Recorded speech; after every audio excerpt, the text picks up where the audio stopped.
안녕하세요. 결혼한 지 3년 차에 아이는 없는 30대 여성입니다. 결혼이라는 게 저랑 남편 둘 사이만 좋다고 좋은 게 아니네요. 시어머니의 무리한 요구 때문에 결국 남편과도 틀어지고 이렇게 이혼까지 하게 되었습니다. 친구들과의 모임에서 어쩌다 옆자리에 앉아있던 남편과 인연이 닿아 연애를 시작했고 결혼까지 하게 되었습니다. 당시에 저는 결혼을 생각할 나이였지만 남편이 제게 청혼을 해왔을 땐 저도 생각이 많았고 이것저것 계산도 해야 했습니다. 제 벌이가 좋았던 건 아니지만 남편이 다니고 있는 회사는 아주 작은 규모의 회사였고 월급이 저보다 좋은 편이 아니었거든요. 그나마 남편이 저보다 나았던 건 그래도 비슷한 시기에 회사 생활을 시작했지만 저보다 적은 월급임에도 불구하고 모아놓은 돈이 많았다는 겁니다.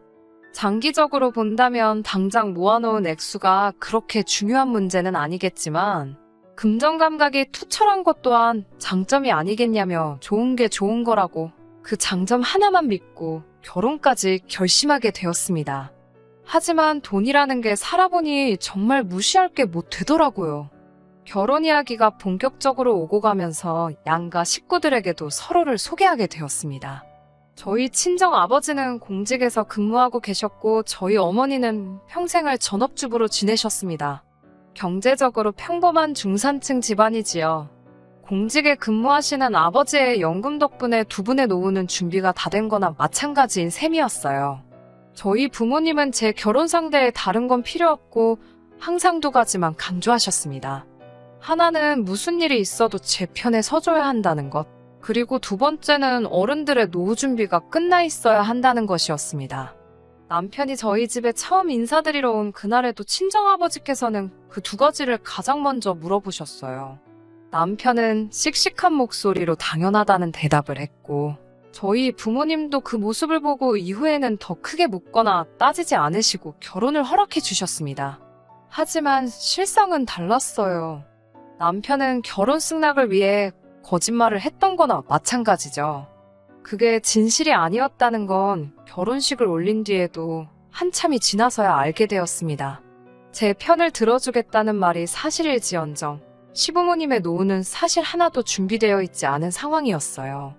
남편에게 다른 것도 아니고 당신 부모님의 일인데 어떻게 모를 수가 있었느냐 따졌는데 자기는 죽어도 모른다고 오리발을 내미니 그 부분이 진실인지 거짓인지는 솔직히 저도 모르겠습니다. 시부모님의 노후도 노후지만 가장 큰 문제였던 건 남편보다 3살 어린 신우였어요.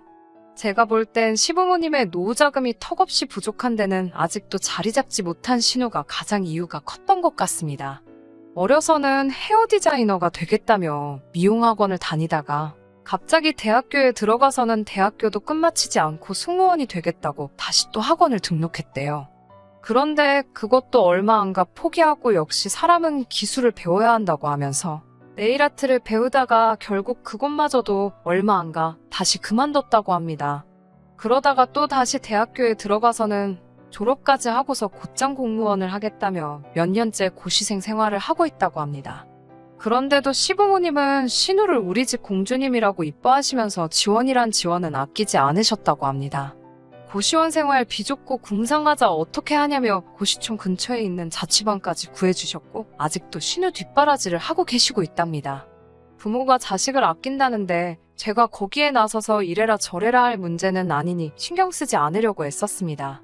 그런데 결국 그게 저한테 부메랑이 돼서 돌아올 줄은 상상도 못했네요.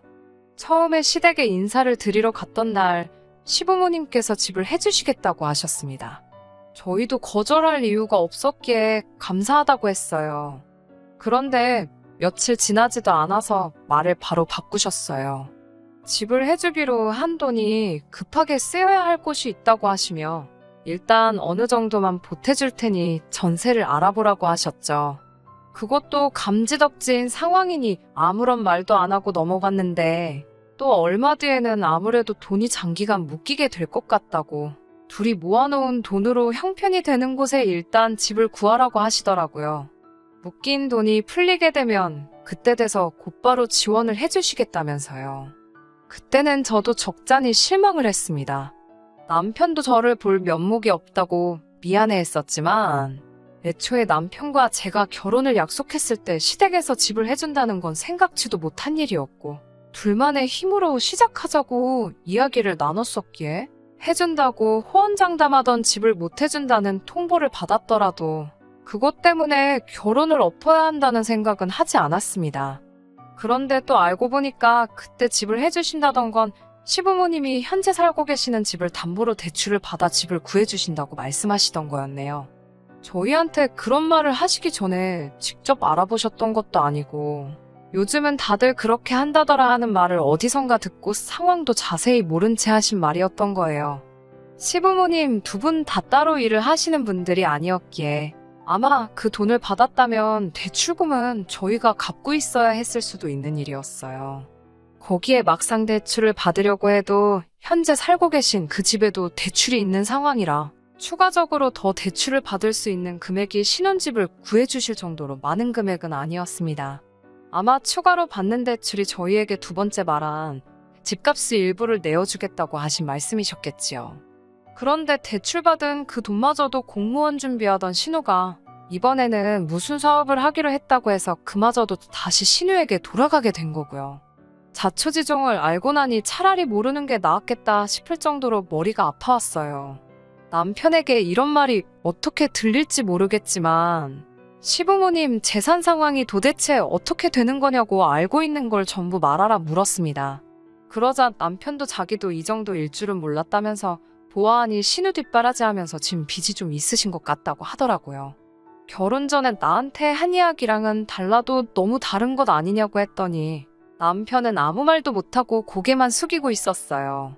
이미 시작한 결혼 생활인데 물을 수도 없는 일이고 단지 시부모님 빚에 전화 남편을 이유로 생긴 빚은 하나도 없으니 절대로 어떻게 해달라고 해서도 안 되고 알아서 해줘서도 안 되는 거라 말했습니다. 시댁과 어떤 일이로든 돈으로 얽히는 일만 없게 하자고 약속까지 했어요. 남편도 제가 하는 말이 맞다고 자기도 그렇게 해줄 이유가 없다면서 그런 일은 앞으로 없을 테니 걱정 붙들어 매라고 자신있게 이야기했고요. 몇 번이고 제 말대로 하겠다는 남편의 약속을 저는 철석같이 믿고 있었습니다. 시부모님의 지킬 수 없는 약속 때문에 신혼집을 따로 구하지 않고 임시거처로 아파트를 월세로 빌려 지내고 있었는데 일단 급한 대로 남편이 모아놓은 돈만 가지고 작은 빌라를 전세로 구해 들어가게 되었습니다. 친정부모님이 시댁에서 집을 해준다더니 왜 그렇게 급하게 이사를 가냐는 말에는 월세로 내는 돈은 버리는 돈 같아서 조금 그렇다고 둘러댔고 나중에 시간이 지나서는 남편과 저의 벌이 합치면 양가 부모님 도움 없이도 자리 잡을 수 있을 것 같다고 그냥 저희 둘만의 힘으로 살아보겠다고 말씀드렸어요. 전셋집을 구하면서도 대출받고 싶은 마음이 굴뚝 같을 정도로 예산이 빠듯했기 때문에 혼수를 많이 생략했는데 친정부모님께서 그럼 혼수라도 다 해주고 싶다고 그건 어떠냐고 하셨지만 남편이 괜히 기죽을 것 같다는 생각에 그마저도 제가 거절했습니다. 시댁의 지원은 없었던 일이나 마찬가지였지만 새 집을 구할 때도 여전히 남편이 모아놓은 돈으로 대부분 해결이 가능했기 때문에 그냥 둘이서 잘 살아보자 다짐하고 저희들 힘으로 잘 해보고자 하는 생각이었어요. 비록 전세이긴 했지만 그래도 양가 어른들을 모시고 집들이도 했습니다. 일정 조율이 어렵기도 하고 어색한 분위기 때문에 불편하실 것도 같아서 따로따로 모셨습니다. 친정부모님은 원래 시작하는 부부들은 고생 좀 해도 된다고 하시면서 그래도 둘이 이만큼 해놓고 산다 하니 기특하다 하셨습니다. 하지만 시부모님의 반응은 달랐습니다. 이런 코딱지만한 집에서 어떻게 사냐면서 그러니까 고집 부리지 말고 친정에서라도 도움 좀 받지 그랬냐 하시더니 그냥 당신들 집에 들어와서 살라고 할 걸 그랬다고도 하시며 자꾸 듣기 싫은 소리만 하시더라고요. 게다가 제가 뒷이야기를 안다는 걸 모르셨는지 돈을 어디다 투자를 했는데 그 돈이 묶여가지고 집을 못 사줬다면서 또 쓸데없는 변명을 늘어놓으시는 거예요. 체면치레로 하시는 말씀 같긴 했지만 엄연히 거짓말인데 아무렇지 않게 하시는 그 모습이 어이없었어요. 그 이후로 이혼을 결심하기까지 정말 열심히 살았습니다. 아무리 제가 돈을 잘 번다고 해도 남편 수입이 워낙 적기도 하고 불안정하다 보니 마음을 편히 가질 수가 없었습니다. 저는 못해도 5년 내로 작은 아파트라도 사서 전세살이를 끝내고 싶었고요. 그래서 정말 절약하며 살았습니다. 다행히 남편도 알뜰한 편이라서 그 때문에 서로 마음이 상하거나 하지는 않았어요.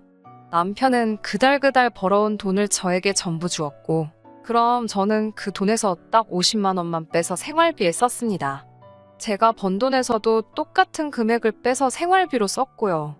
나머지는 가족 행사나 명절이 없으면 전부 모으는 식으로 한마디로 무식하게 돈을 모았습니다. 없으면 없는 대로 안 쓰고 있어도 있는 대로 안 쓰는 방법으로요. 투자 같은 건 꿈도 꿀 수 없었고 목표 금액을 모으면 그때 가서야 한번 시작해볼까 그런 생각을 하던 차였습니다. 그러다 얼마 전이었어요. 평소에 잘 알고 지내던 부동산에서 좋은 매물이라며 하나를 보여줬는데 마음에 쏙 들더라고요. 전세 계약 기간도 끝나가고 잘 됐다 싶었습니다.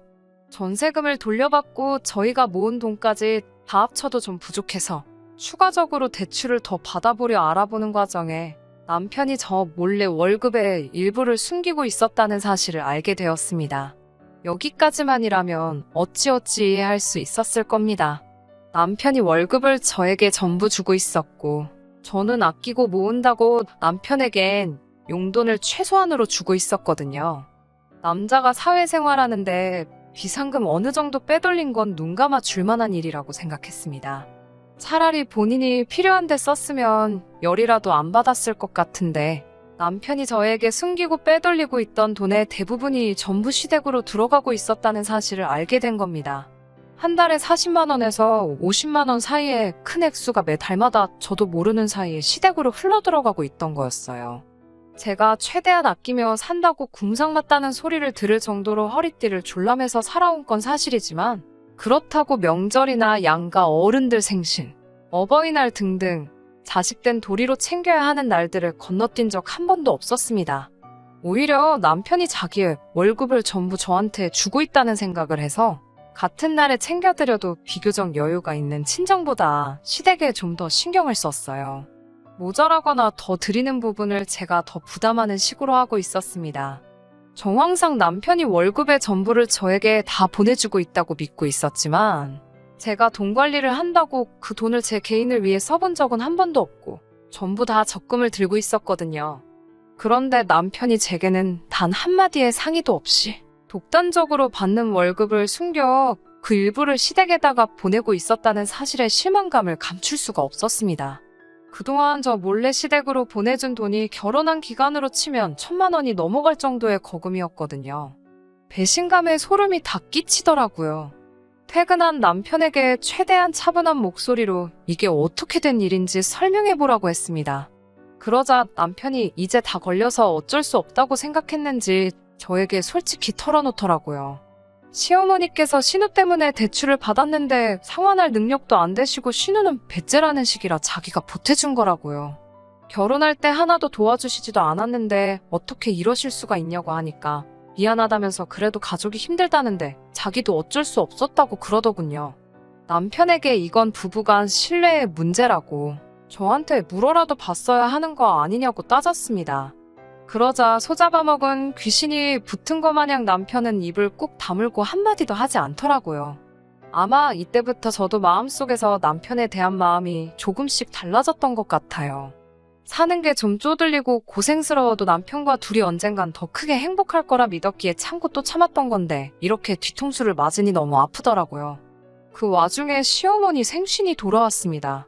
예전 같으면 용돈과 선물을 준비했을 테지만 이번만큼은 그러고 싶지 않더라고요. 치사하게 들으실 수도 있지만 제 나름대로 남편이 저 몰래 시댁에 보낸 그 1,000만 원에서 얼마씩 제하려고 계산을 했던 거예요. 어차피 시댁에 들어갈 돈이었다고 최대한 좋게 넘어가 보려고 한 거였습니다. 시댁에 도착했는데 제 손에 아무것도 들려있지 않으니 딱 봐도 시어머니가 실망한 게 보였습니다만 아무것도 모르는 척 했습니다. 남편은 제가 언제 터질지 모른다는 생각을 했는지 시댁인데도 좌불안석 안절부절이더군요. 시어머니와 대화를 나누던 중에 새 집으로 이사를 간다고 들었는데 그 짧은 시간에 돈을 그렇게나 많이 모았냐고 물어보시더라고요.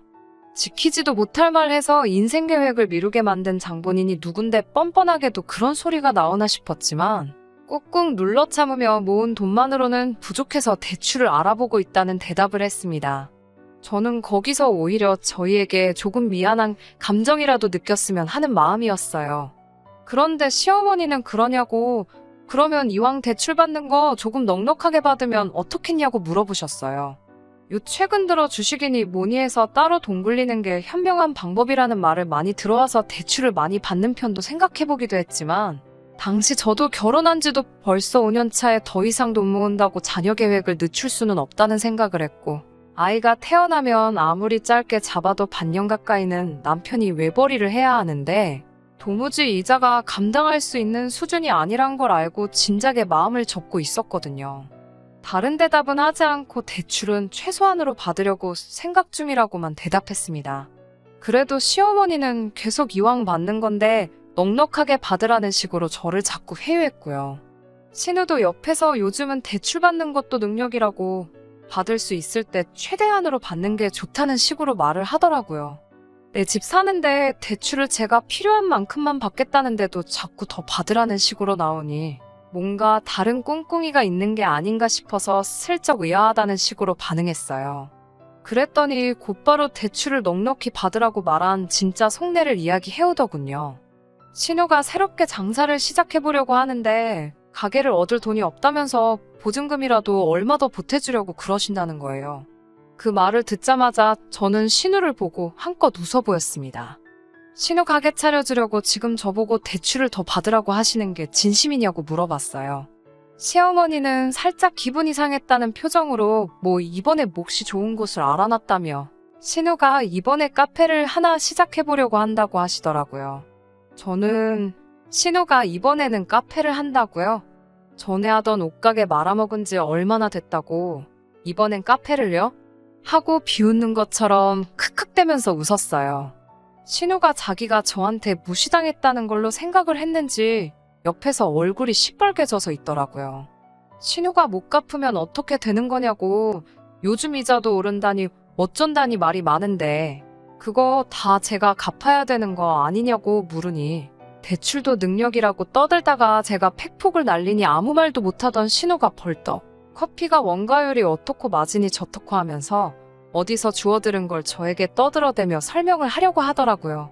언니는 회사만 다녀서 실상을 모른다고 하면서 말이죠. 그래서 제가 신우한테 혹시 카페에서 알바라도 해본 경험이나 있냐고 물었어요. 그러니까 대번에 하는 말이 자기가 일할 게 뭐 있냐고. 이 대한민국 땅에서 카페에서 일 안 해본 알바생 찾는 게 더 힘들 거라면서 사람을 쓰겠다는 말을 하더라고요. 솔직히 가소롭기 짝이 없었어요. 자기가 죽기 살기로 배워서 바닥부터 한다고 저한테 사정을 해도 해줄 생각이 전혀 안 들 정도로 신우라는 인간 자체의 신뢰도가 바닥인 상황인데 그런 것도 모르고 관련된 일 한번 안 해보고 사람 써서 앉아서 쉽게 돈 벌려는 생각을 하니 다른 건 몰라도 신우가 사람 되기는 글렀다는 생각이 들었습니다. 그리고 그 신우를 싸고 도는 시부모님에겐 더 이상 노후 준비는 없고 이런 식으로 매번 신우에게 등골이 빨아먹힐 거라는 생각도 들더군요. 솔직히 시부모님과 신우의 부탁을 거절하는데 미안한 마음조차 들지가 않았어요. 여태까지 신우의 전적이 화려한데 그동안 제가 아무 말도 안 한 건 전부 시부모님 돈으로 자식 뒷바라지 해주신 거여서 아무 말도 안 한 거라고 말했죠. 그래서 해주기로 한돈 안 주셨어도 아무 말도 안 했던 거였다고요. 그런데 그동안 남편에게서 소액이지만 매달 신우가 말아먹은 사업 문제로 돈을 받아왔고 그것 또한 좋게 넘어가려고 하고 있는데 제가 제 이름으로 대출까지 받아 신우에게 줘야 되냐고 그렇게는 못하겠다고 딱 잘라 대답했습니다. 그러니 시어머니는 저보고 그놈의 돈밖에 모른다고 화를 내시더라고요. 우리 아들이 벌어오는 돈 전부 다 가져다가 쓰면서 힘든 가족 위해서 도와주는 게 그렇게 어렵냐고 하시더라고요. 어머님한테 아들이 벌어오는 돈이 얼만지나 아시냐며 그마저도 한동안 그 돈 뜯어먹고 계시지 않았냐고 한마디 했어요. 신우는 분위기 파악도 못하고 이번에는 진짜들 사업이라면서 저에게 자꾸 할 생각도 없는 투자를 강요하더군요. 오히려 저한테 어차피 언니 돈도 아니지 않냐며 빌릴 수 있을 때 좀 더 빌려달라고 하는 건데 뭐가 그렇게 어려워서 자기 돈인 것 마냥 유세냐는 식으로 말을 하더라고요. 너는 그게 문제라고 네가 스스로 벌어놓은 돈이 하나도 없고 남이 돈 쓰는 게 당연하다 생각하니 동기한 줄 모르는 거 아니겠냐 한마디 했습니다. 여태까지 너가 날려먹은 것만 생각해도 너네 부모는 노후가 끝나고 너네 오빠는 신혼집 번듯하게 갖고 시작했을 거라고. 제발 정신 좀 차리고 똑바로 살라고 한마디 했어요. 시부모님은 신우한테 팩폭 날리는 저를 보고 당연히 신우 편을 들며 저를 욕했죠. 이게 감히 어디서 함부로 입을 놀리냐며 당장 신우한테 사과하라고 성하더라고요. 가족이 필요할 때 도와주는 게 마치 어디서 잘하고 있는 애 길을 꺾고 있냐면서요. 어차피 가족의 일원이 되고 싶은 마음도 없었지만 이런 식으로 남의 도움 필요할 때마다 가족 취급 받으며 원하는 대로 해줘야 하는 거라면 그냥 오늘부로 가족 안 하겠다고 말하고 시댁에서 나왔습니다. 주차장까지 쫓아나온 남편이 아무리 그래도 그렇지 네 말이 너무 심했다고 다시 그 집구석으로 들어가 자기 가족들한테 또다시 사과하랍니다. 솔직히 그때 저를 붙잡고 가족들이 절에서 미안하다 사과하는 신용이라도 보여줬다면 믿음이라도 갔을 텐데 그 말을 듣자마자 정말 마음속에 가늘게나마 남아있던 신뢰의 끈이 끊어져 버렸어요. 뭐 이런 일로 이혼까지 가냐고 하실 분들도 있지만 저는 참을 만큼 참았던 것 같아요. 더 어이없던 건 저는 어떻게든 저와 남편의 재산이 증식한 데 있어서 제가 기여한 바를 인정받아 이혼 시에 재산 분할을 받아내려던 계획이었는데 남편 쪽에서 먼저 집값과 예금의 일부를 떼어줄 테니 이혼해달라고 먼저 연락이 왔어요. 기어이 신우 카페를 차려주기 위해 급한 자금 조달을 위해서 이혼 조건을 먼저 가지고 나온 거였어요. 집 정리에다가 그 돈 가지고 신우 가게 차려줄 계획이었나 봅니다. 그래서 저는 아무런 어려움 없이 재산의 40%를 나눠 갖게 되었습니다. 여태까지 함께 해온 시간값이라고 하기에는 터무니없이 부족한 금액이지만 괜찮아요. 이젠 더 이상 더러운 꼴 참아가며 살 이유가 없어진 거나 다름없으니까요. 제가 나서지 않아도 신우는 또 한 번 실패했은 맛을 알게 될 테고 온 시댁 식구의 돈을 갈아 넣은 사업은 다시 망하게 될 게 안 봐도 뻔합니다. 이렇게 먼발치서 아무것도 안 하고 그 집구석이 망하는 걸 지켜보고만 있는 것도 충분히 좋은 복수라고 생각하네요. 이겨낼 아픔조차 없어요. 온 가족들 돈 그렇게 영끌에다가 얼마 안 가서 저렇게 온 가족 데리고 나라까지 떨어질 그 집구석을 생각하니 벌써부터 속이 후련하네요. 대체 신우에 뭘 믿고 그렇게 돈을 들이 부을 수가 있는 걸까요? 정말 가족의 정 그것 하나 때문이라면 정이라는 건 정말 무서운 것 같습니다. 손살처럼 빠르게 흘러간 세월은 되돌릴 수 없겠지만 지금이야말로 더 새롭고 행복한 미래를 위해 나아가야겠어요. 끝까지 들어주셔서 감사합니다. 오늘의 사연은 여기까지입니다. 구독과 좋아요, 알람 설정 부탁드리고 더 좋은 사연으로 다시 찾아뵙겠습니다. 감사합니다.